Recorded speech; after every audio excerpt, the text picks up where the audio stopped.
واللعن هو الطرد والإبعاد عن رحمة الله، أي ملعون أصحابهما، لأنهم إذا شبعوا بطروا وأخذوا يغنون ويطربون.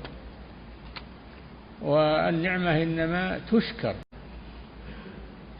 تشكر، يشكر الله عليها، هذا الواجب. أما أن يقام عليها أغاني ومزامير فهذا من كفران النعمة. نعم.